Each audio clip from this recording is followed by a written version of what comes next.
Vote দিতে পারবেন না শেখ হাসিনা সহ শেখ পরিবারের সদস্যরা। বিএনপি রাজনৈতিক দল নিষিদ্ধের পক্ষে নয় জানালেন মির্জা ফখরুল। নৌকা মার্কা নির্বাচন করতে পারবে না মন্তব্য ব্যারিস্টার ফুয়াদের। জাতিসংঘ অধিবেশনে ডক্টর ইউনূসের সফর সঙ্গী আক্তার ফখরুল সহ 4 রাজনীতিবিদ। নির্বাচনের 6 বছর পর ডাকসুর জিএস হতে যাচ্ছেন রাশেদ খান।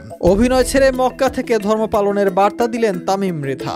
আসন্ন জাতীয় সংসদ নির্বাচনে ভোট দিতে পারবেন না শেখ হাসিনা, শুধু তিনিই নন, ভোট দিতে পারবেন না তার পরিবারের সদস্যরাও। ইসি সচিব আক্তার আহমেদ বিষয়টি নিশ্চিত করেন। গত এপ্রিলে শেখ হাসিনা সহ তার পরিবারের 10 সদস্যের জাতীয় পরিচয়পত্র লক করে নির্বাচন কমিশন, যার কারণে তারা প্রবাসে বসেও ভোট দিতে পারবেন না। ইসি সচিব জানান, যারা প্রবাসে আছেন তারা অনলাইনে ভোট দিতে পারবেন, তবে যাদের এনআইডি লক আছে তারা কেউই প্রবাসে বসে ভোট দিতে পারবেন না। এনআইডি লক হওয়া শেখ পরিবারের সদস্যরা হলেন শেখ হাসিনা, সজীব অজেদ জয়, সাইমা অজেদ পুতুল, শেখ রেহানা, টিউলিপ সিদ্দিক, আজমিনা সিদ্দিক, শাহিন সিদ্দিক, বুশরা সিদ্দিক, রাদওয়ান মুজিব সিদ্দিক ও তারিক আহমেদ সিদ্দিক। আমরা রাজনৈতিক দল নিষিদ্ধ করার ব্যাপারে একমত নই। আওয়ামী লীগ ও জাপান নিষিদ্ধ প্রসঙ্গে করা এক প্রশ্নের জবাবে এমন মন্তব্য করেন বিএনপি মহাসচিব মির্জা ফখরুল ইসলাম আলমগীর। বলেন, আমরা আওয়ামী লীগের সেই কার্যক্রমগুলো নিষিদ্ধ করতে বলেছি যেই কার্যক্রমগুলো ভায়োলেন্স সৃষ্টি করেছে, গণতন্ত্রের ক্ষতি করেছে, দেশের ক্ষতি করেছে, অর্থনীতির ক্ষতি করেছে। আমরা রাজনৈতিক দল নিষিদ্ধ চাইনি, আমরা পরিষ্কারভাবে না করে দিয়েছি। বলেছি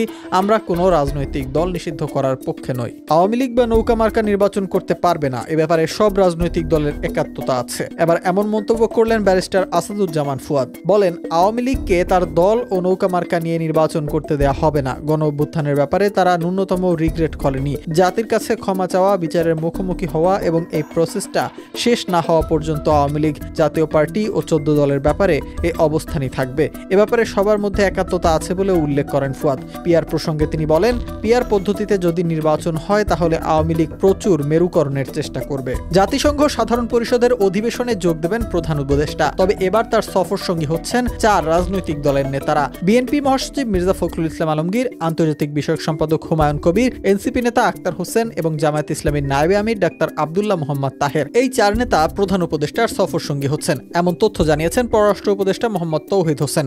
বলেন, যেহেতু আমরা একটা পর্যায়ের দিকে যাচ্ছি, রাজনীতিবিদদের কাছেই দেশ পরিচালনার ভার হস্তান্তর করা হবে, কাজেই সেই হিসেবে আমরা তাদের প্রতিনিধি দলে অন্তর্ভুক্ত করছি। জানা গেছে 22 সেপ্টেম্বর যুক্তরাষ্ট্রের নিউ ইয়র্কে যাবেন প্রধান উপদেষ্টা ডক্টর মোহাম্মদ ইউনূস এবং 26 সেপ্টেম্বর সাধারণ অধিবেশনে ভাষণ দেবেন তিনি। নির্বাচনের 6 বছর পর ডাকসুর জিএস হতে যাচ্ছেন রাশেদ খান। 2019 সালের ডাকসু নির্বাচনে তৎকালীন জিএস ছাত্রলীগ নেতা গোলাম রাব্বানীর ভর্তি বাতিল হচ্ছে। সিন্ডিকেট ইতোমধ্যেই ভর্তি সাময়িক বাতিল করেছে, আর তাতে বৈধ ছাত্রত্ব না থাকার কারণে 2019 সালের আনুষ্ঠানিক ডাকসু নির্বাচনে গোলাম রাব্বানীর প্রার্থিতাও বৈধ ছিল না। তার প্রেক্ষিতে রাব্বানীর জিএস নির্বাচিত হওয়ার বিষয়টিকে অবৈধ ঘোষণার সুপারিশ করেছে তদন্ত কমিটি। আর এমনটি হলে ওই নির্বাচনে রাশেদ খানকে ডাকসুর জিএস ঘোষণা করা হতে পারে বলে জানা গেছে। এদিকে গোলাম রাব্বানীর ভর্তি বাতিলের খবরে উচ্ছ্বাস প্রকাশ করেছেন গণ অধিকার পরিষদের সাধারণ সম্পাদক রাশেদ খান। তিনি বলেন, দীর্ঘ সময় পরে হলেও আমি ন্যায় বিচার পেতে যাচ্ছি। অভিনয় ছেড়ে ধর্মের পথে ইউটিউবার, অভিনেতা ও গায়ক হিসেবে পরিচিত তামিম মৃধা মক্কার সামনে থেকেই ভক্তদের উদ্দেশ্য দিয়েছেন বার্তা। পরিবর্তন এসেছে তার বাহ্যিক রূপে,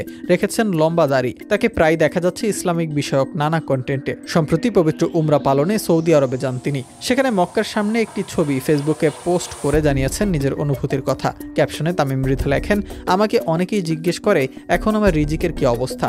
এই যে আমি ভাবছি, ঘুমাচ্ছি, কথা বলছি, হাঁটছি, শান্তি পাচ্ছি, সন্তুষ্ট হতে পারছি, এই সবকিছুই তো আমার রিজিক। সেই রিজিক নিয়েই আমি আমার সবচেয়ে প্রিয় জায়গায় আল্লাহকে এবং আমার নিজেকে সন্তুষ্ট করতে পারছি। এর থেকে ভালো আর কি হতে পারে। আলহামদুলিল্লাহ, দোয়া করি আল্লাহ যেন সবাইকে অন্তত একবার এই জায়গাটায় আসার তৌফিক দান করেন।